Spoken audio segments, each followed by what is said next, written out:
Hello, I'm Cindy Brannon, and I'm going to be talking about Hecate's triplicities. Hekate is often featured as a three-formed goddess, and you may already be familiar with beautiful images such as this one that Mary Martinez created exclusively for Keeping Her Keys that portray Hekate either as having three distinct embodiments, three heads.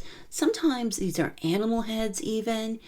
Sometimes these triplicities are demonstrating various aspects of Hekate. And I would say more often they are demonstrating Hecate's deep association with different goddesses. And let's just start by lifting up what is meant by different goddesses and different faces of the goddess in my teachings. So in my teachings, Hekate is the embodiment of anima mundi, the very essence of the world. And anima refers to the primordial feminine force, whereas animus refers to the primordial masculine force. The world is birthed through anima and balanced through animus in psychological terms.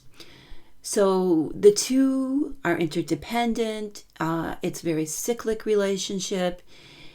My teaching, I tend to focus again on Hekate as anima, the supreme representation of the divine, sacred feminine force. And Hekate as this primordial force, as anima mundi, as the ancient philosophers portrayed her, within that river, that energy stream, she brings with her different faces. Now, we can experience these faces through her many epithets, and I do have classes available that you can find on the Keeping Her Keys YouTube, or if you're in the Keeping Her Keys Coven, you'll find them as well on epitheticae, which is the use of these different aspects or archetypes, these energy currents that emanate from Hekate as anima mundi.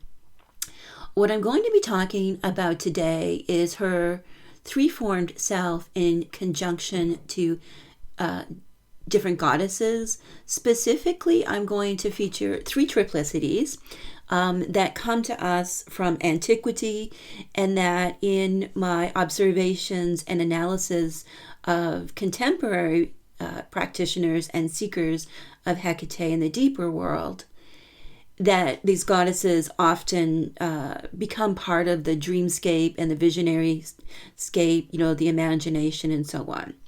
So the three triplicities I'm going to focus on are Hekate with her daughters of Circe and Medea, which I write about in my book, Entering Hecate's Garden. The triplicity of Hekate, Persephone, and Demeter, which I've written some articles on Persephone and Demeter, and I also have an article on keepingherkeys.com/read on Hekate and relationships that might be helpful to go deeper with this video if you want to do that. And then the third triplicity is Hekate, Artemis, and Selene.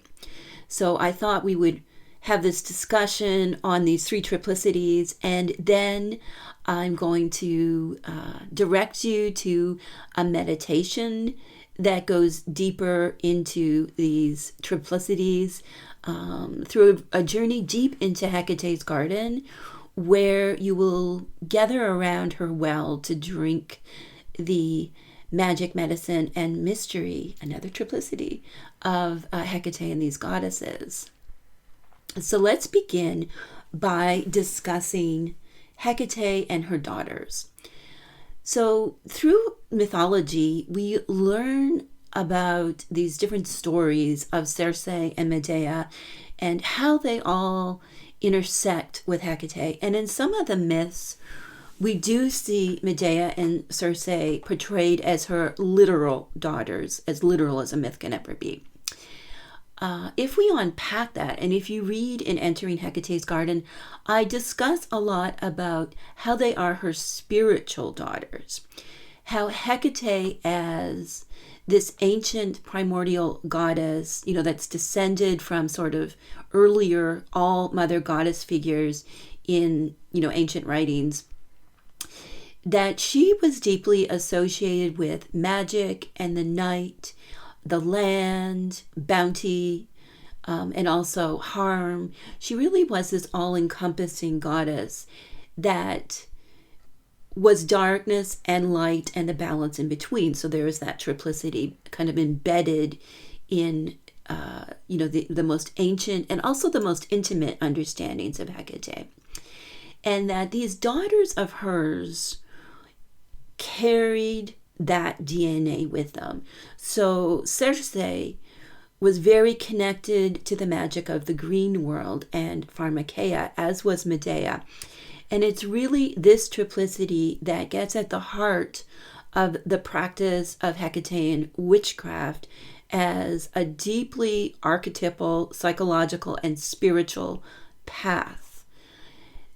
And Circe and Medea symbolize the power of the green world, the power of plant spirits, for both blessing and bane, and the balance in between. So that really gets at the heart of this triplicity, that we can be those who bring blessing and we can be those who bring harm. We are light and dark, and we are all the spaces in between. And in the book, I write about Circe as the Regina Pharmakeia, queen of plant spirit witchcraft. And I write about Medea as Regina Veneficarum, which is a bit of a play on history, and as the queen of poison. And we can look to those stories and our personal experiences of these daughters of Hekate to really understand our own connection to the natural world, and also to understand poison. That poison is that which heals. We are wounded and we heal. So that is the first triplicity. And I have lessons in the Keeping Your Keys Coven of Hekate network that you can go deeper. And you can certainly read Entering Hecate's Garden to go deeper into that triplicity. So that is a triplicity that really represents magic. The casting of spells, those projections out into the world of what we are manifesting, what we desire. The second triplicity I want to talk about is one that I'm going to label as a triplicity of medicine, which is the triplicity of Persephone, Demeter, and Hekate. And you may be familiar with the mythology around Persephone. In popular culture, we often see Persephone's story very truncated, that we get Persephone as what's known as Kore, the maiden who is abducted by Hades against her will. Demeter kind of loses her mind and laments this whole situation. Hekate steps in as divine mediator to help to negotiate a deal. Persephone becomes queen of the underworld and is very much a goddess of adaptation and rising above in terms of what she symbolizes. She doesn't just stop at being the brokenhearted maiden, and Demeter doesn't just stop at being the brokenhearted mother. And Hecate's role continues as this mediator who guides and counsels and supports them as Persephone makes her annual migration to and from the underworld. And when we look into the mythology of this triplicity, we really learn so much about our own witch's journey, our own journey through darkness to wholeness. And I'm teaching a new course that is called Lampadios, that's going to be starting soon, that's very much about this journey and really getting into the medicine of the archetypal story of Persephone, Demeter, and Hekate. When we think think about, from a psychological lens, what the story of Hekate, Demeter, and Persephone, what that means to us, what medicine is there for us to be nourished by, it is that Demeter, in a sense, represents the outer self. You know, the ego, the persona, and so on that we project out into the world. And Persephone is about the inner self, the underworld self. And when we are just lamenting and being, like, this can't be happening, this is horrible, when Demeter first started that journey, there was no leaning into the suffering. But Persephone ultimately leans into the suffering. And Hekate, as Lampadios, the torchbearer, helped to negotiate the terms of Persephone's reign over the underworld, her alliance with the dark god, the animus within. If we think back to the start of the video when I talked about Hekate as anima mundi, Hades, or Pluto, as he's also called, represents the animus within. So we have Hekate as anima, and then in this mythology, Hades as animus, the darkness, the dark masculine energy that is within all of us. So that's his role, is to say there are these parts of us that we don't want to confront, we want to avoid, and we can feel very abducted by our shadow self. But as we go into the shadow realm, we learn to make peace with it, and we learn to lean into it. And like Persephone, we literally become the queen of what once was our internal hell, is now actually, it's the bones and blood that we build our throne upon. So that is the triplicity of medicine: Hekate, Persephone, and Demeter. Now I'm going to finish this talk just focusing a little bit on the triplicity of mystery. So we have this other triplicity that's often portrayed in historical records of Hekate, Artemis, and Selene. Artemis sometimes may be less familiar to you. To the Romans, she became Diana, and you may be more familiar with her as the goddess named Diana. Selene became Luna, and she's also known as Mene. So we have this triplicity, this three-formed goddess, going across time and different cultures, and there is a lot of merging of Hekate and Artemis in the historical records. So it's a really fascinating exploration of how in different areas within the ancient Mediterranean and the Near East, that Hekate and Artemis were understood in very similar ways. We might have an understanding of Artemis Diana today as a goddess of the hunt, in more of, again, like if we think back to the Kore Persephone, more of a truncated way. But there is such a deep history of Artemis and her connections to Hekate. And if you're in the Coven, I have a lesson on Artemis. And if you just want to read a blog, I have a really long blog that's a lesson in and of itself on the keepingyourkeys.com website as well. So you can dive into Artemis energy. And Artemis in mythology was Apollo's twin, and Artemis was associated with the moon and Apollo the sun. So we have a different version of Animus here in kind of like hovering around this triplicity of the Helios vibe. So we have the triplicity of medicine, which is the darkness, and with this we have the triplicity of mystery, where there is a solar kind of astrological, celestial, starry road element, not beyond the moon to the sun. And it's interesting to just pause here for a moment to lift that up, that in a lot of the ancient writings, whether it's philosophy or religious practices, that the sacred feminine, in terms of the cultures I'm talking about, the sacred feminine embodied as Hekate, Artemis, and Selene was associated with the moon and the masculine energy was associated with the sun. So the moon was seen again more as like the anima mundi that permitted life on earth, whereas the sun was like this father god of the cosmos. And again, it's the anima and animus coming together in a way that is interdependent and cyclical. So we have that little bit, the solar vibe when we go into the mysteries too, the deeper the starry energy that is this greater expansive cosmos, whereas the moon is more intimate. And we see this, of course, reflected in astrology as well, where our sun sign in popular astrology is very much about our outward projection. So again, we're getting back into that Demeter aspect, right? The outward projection, the sun sign projection. So that's that energy. But this triplicity is really about the lunar energy, the mysteries within. And we see that when we look at our moon sign too. It's very much about our inner life. It's very much about the journey inward to discover our own mysteries.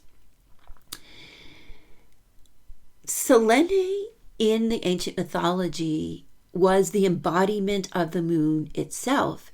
And there are some beautiful stories from the historical records about, Hecate's cave, and that the moon kind of ascends from this cave, and symbolically this cave is the very center of the world.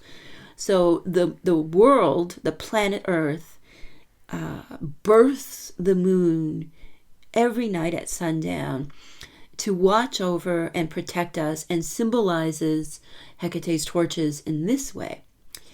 And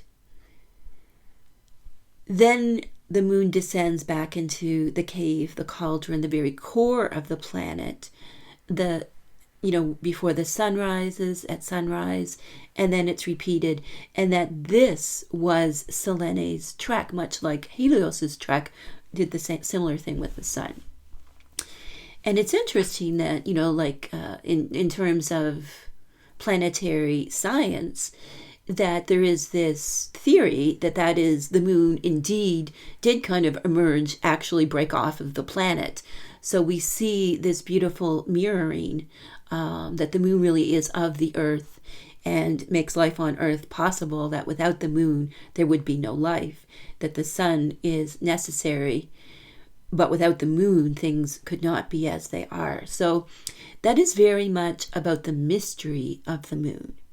That the moon's origins, even though we might have theories from science, it really harkens to this very mystical association between us as inhabitants of this planet and the moon. And that it is very much about going into the darkness and finding our own inner wisdom and finding that energy within us, the sacredness within us. For that is the greatest mystery of all, is that we are not separate from the goddesses. We are indeed the embodiment of anima mundi, also animus, and that as we go inward, as that moon shines, those nights when we spend time under the moon contemplating Hekate as a goddess of the moon, as the progenitor of the moon, and Artemis as the wild one who, works her mysteries and does her hunting and searching for the mystery under the moonlight, and Selene, who is the moon herself. So those are three, I would say those are the three most common triplicities of Hekate that come to us from ancient mythology and history and imagery and so on. There are certainly many other triplicities that Hekate is featured as part of in the records from antiquity. Now, in modern senses, there is this kind of neo-pagan triplicity that Hekate is often pictured as the crone, so that there is a maiden, that there is a mother, that there is a crone. So if we layer, the triplicity of Persephone, Demeter, and Hekate on the maiden mother crone model, you can see how that, if we just have like these really kind of shallow understandings of all three goddesses, you could see, if we knew like 1% of their mythology and we didn't have any personal experiences of them, that we might say, oh yeah, so Persephone is the maiden, and Demeter is the mother, and Hekate is the crone, the wise woman. But when we expand our field of vision, both through our sacred imagination, so we can get into the dreams and the visions and the knowings and such, and also when we study the mythology, how others have envisioned and experienced these goddesses, we see that this maiden mother crone cycle really is a denouncement of the beautiful breadth and depth of each of these goddesses. It's so reductive, right? And it also reduces within us how we can understand our own complexities, that we can be simultaneously maiden, mother, and crone. And that, we may be at the maiden stage of our lives, but very wise-like and crone-like in other areas. So using that triplicity can be really helpful as long as we don't see it in this kind of, almost like, if you're looking through something like this, all you can kind of see, like if you've got this telescope, all you're going to see is straight ahead. But really, we want to expand that so we can see the whole beautiful landscape that these goddesses inhabit. And my hope is that you'll sit with these triplicities and explore them, how they present in your own self and how they appear in your visions and dreams. Let them, do some sacred drawing if you're an artist. Just allow that which is within you already, because the forces of these goddesses, their mythologies, inhabit you already. And it is a beautiful process of unfolding to these triplicities within and connecting to them as deeper goddesses that represent some of the many faces of Hekate as Anima Mundi.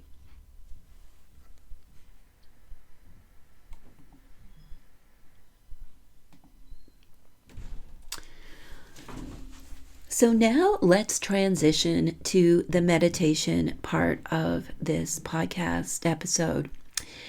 What I'm going to be leading you through is a spiritual, imaginative journey deep into Hecate's garden, where you can experience these triplicities and, drink from their energy.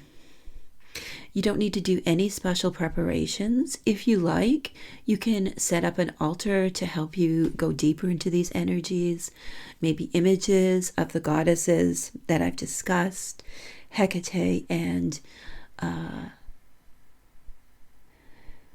the other 6 goddesses, which makes a sacred 7. For those of you who are students of the sacred 7 or who've read my book, True Magic, you can see we're creating a sacred 7 here.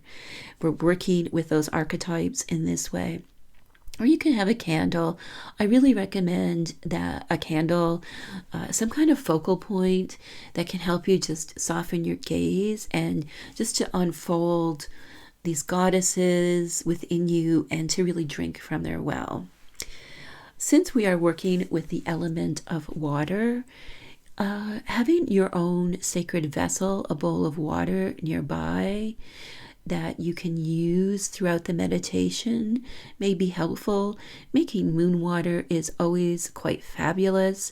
If you're in the coven, there's a lesson on moon water, and you can use that. But really, moon water is just take some good pure water, not chemically treated water. So get some pure water. Let it sit under the full moon would be lovely for this meditation, a full moon water. And just let it sit for a few days, and then you can bring it in the house. I always keep a vessel on the go outside, and you can certainly do that, and it'll just absorb the whole cycles of the moon and have like a complete cycle in your moon water. But you can just use pure water, good spring water if you can get it, or if you have a source of good clean lake water or ocean water. I love ocean water for this meditation because it really harkens up those depths that we're getting into in this meditation. So that's about it. You need to be comfortable, so wear comfy clothes. You can lay down, sit down, whatever works for you.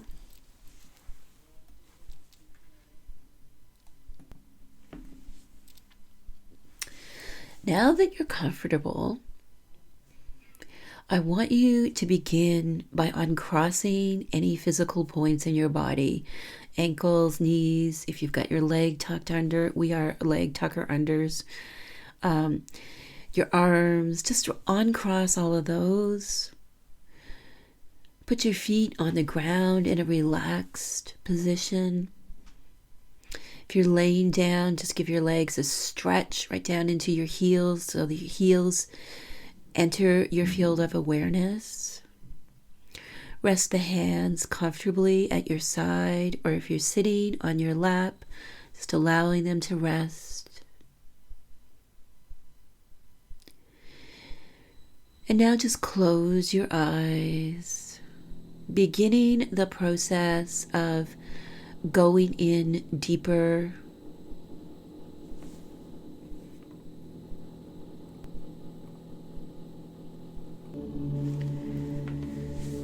And just begin the process of relaxing into your deeper self. The gentle awakening of the soul. Becoming aware of the breath now. Getting deeper into the breath. Breathing in all the way to your root that lives behind your sitting bones.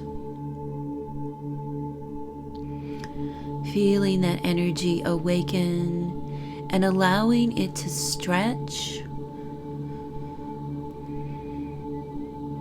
These beautiful roots, your intuition, your emotions, the connection to the earth, to the cave, to the depths. Allowing the roots just to unfold, stretching into the earth, releasing all tension and distress down through them into the earth.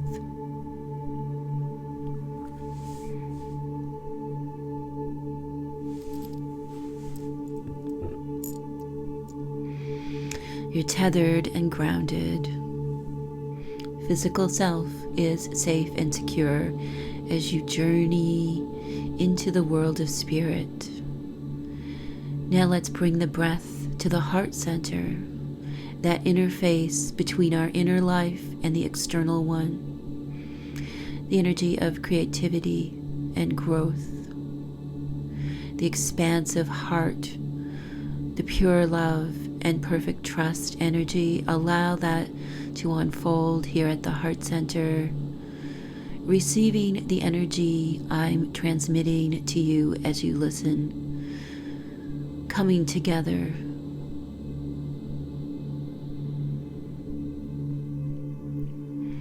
Now let's stretch further up into the mind, where we access the spirit world, going into the mystical. Again, using the breath to just allow the release of the tension, distractions, and so on in the mind.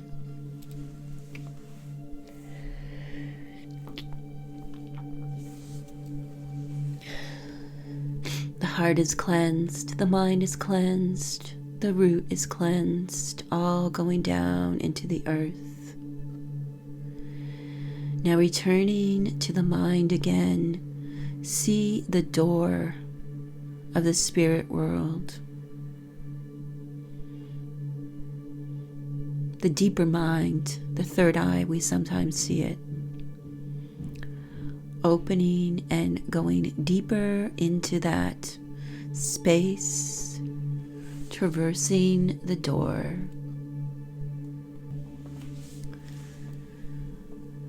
Now I'm waiting for you here on the other side of the door, and I'll guide you through Hecate's garden to the well so you can drink of the energy of Hekate and these goddesses, the three triplicities. Stepping now through the door, you see a path. Begin walking, counting the stones. 1, 2, 3, 4, 5, 6, 7. Looking ahead now, you see the beauty of the garden all around you in the night sky. 8, 9. The moon is glowing and welcome, and there are torches lighting your way. 10, 11, 12, and 13. Breathing here, breathing the beautiful, fragrant night air, feeling the frisson of the goddess of Hekate and her companions all around. Looking ahead now, you see the well. This center point of Hecate's garden awaits.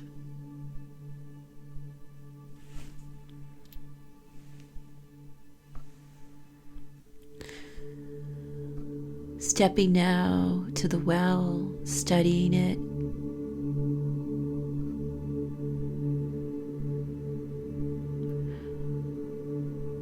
You see a vessel just for you, perhaps a bowl, perhaps a cup. It is your unique vessel for drinking from the well, so notice its appearance. It will present to you exactly as you need to see it.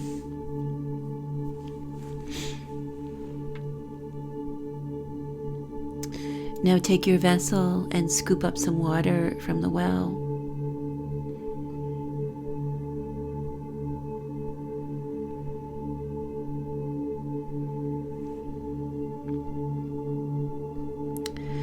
Taking your vessel, sit down and hold your vessel and begin to study your image in the water of your vessel.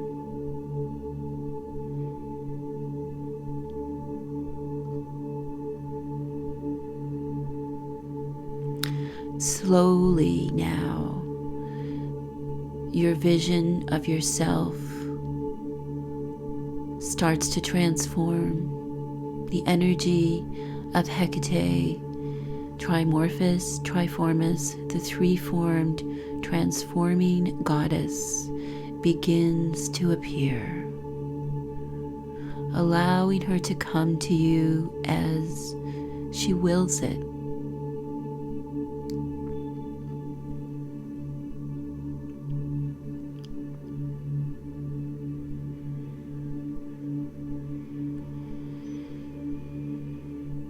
The energy of the water becomes magical and charged as Hekate morphs, revealing her daughters of Circe and Medea. You explore their images, taking note of what comes to you.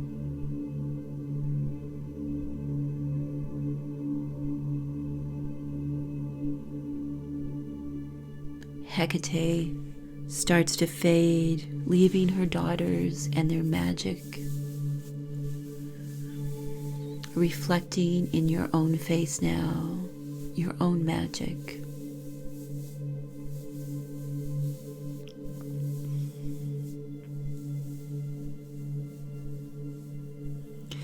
As they slowly dissipate, leaving their magic, Hekate starts to come back,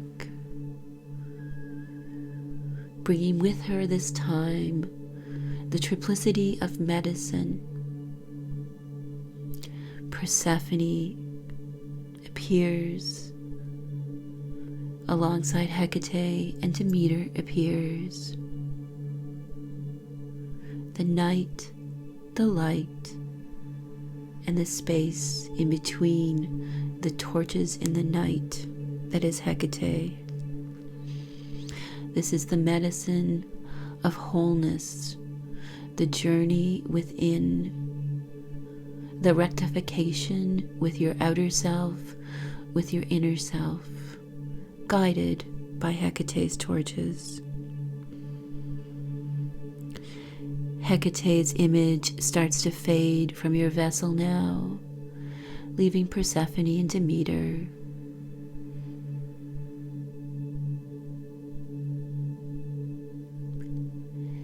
And now their images start to fade as well, as the water becomes charged with magic and medicine.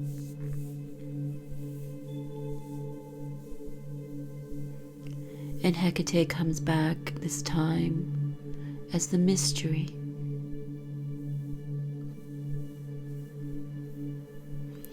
Bringing with her wild Artemis and the moon Selene.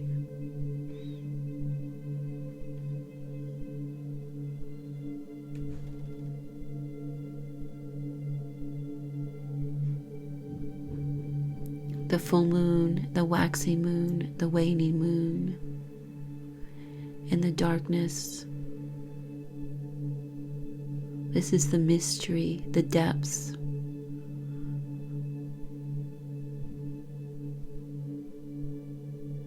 Going deeper into these keys of Hekate as she brings them with Artemis and Selene.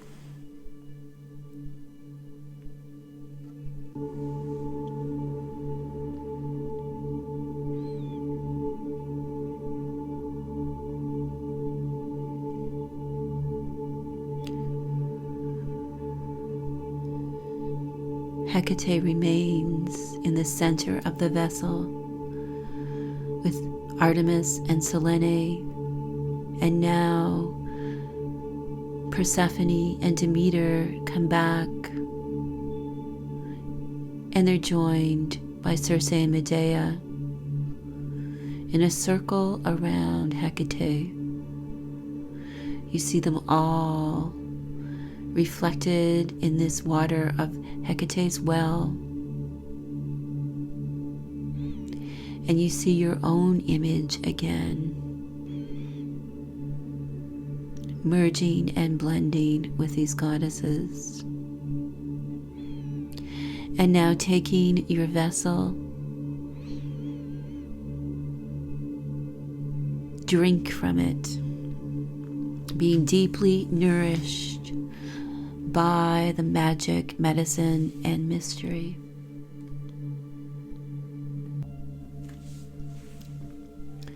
Drinking deep.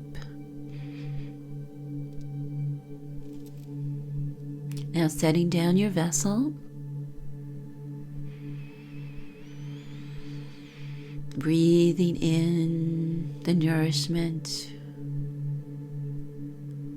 And now bathe in your vessel. Perhaps you pour your vessel over your head and allow this beautiful magic, medicine, and mystery to cascade over you.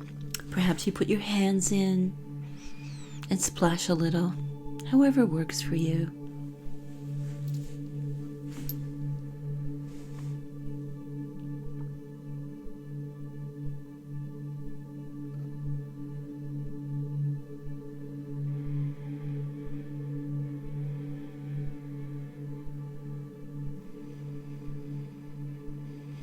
Beautiful. This is the water from Hecate's well.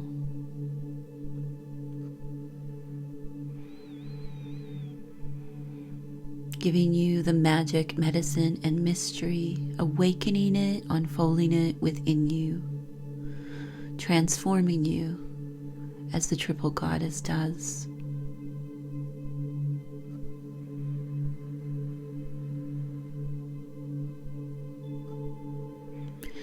Now it's time to take your leave from the well, knowing you know the way here now and you can return whenever you want to. Setting down your vessel, walking those steps back,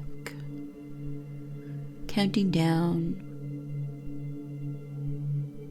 13, 12, 11, pausing for a moment, 10, 9, 8, 7, 6, 5, 4,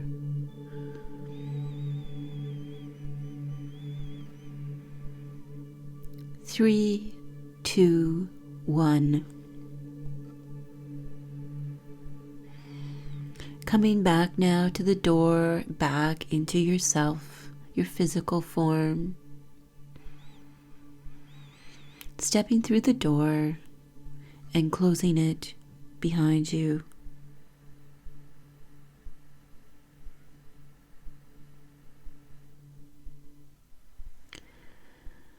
Breathing in here deeply, relaxing the mind, allowing it to drink the medicine and magic and mystery, being nourished in the mind, being nourished in the heart, and being nourished in the root.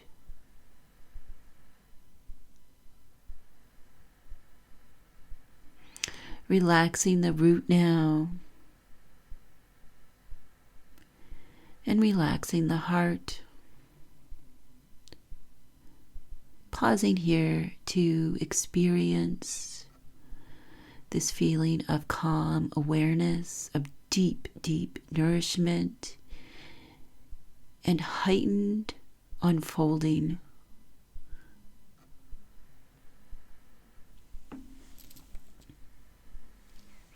Breathing yourself back into your physical existence. Opening your eyes and coming back with a smile. Welcome back from the journey to Hecate's well.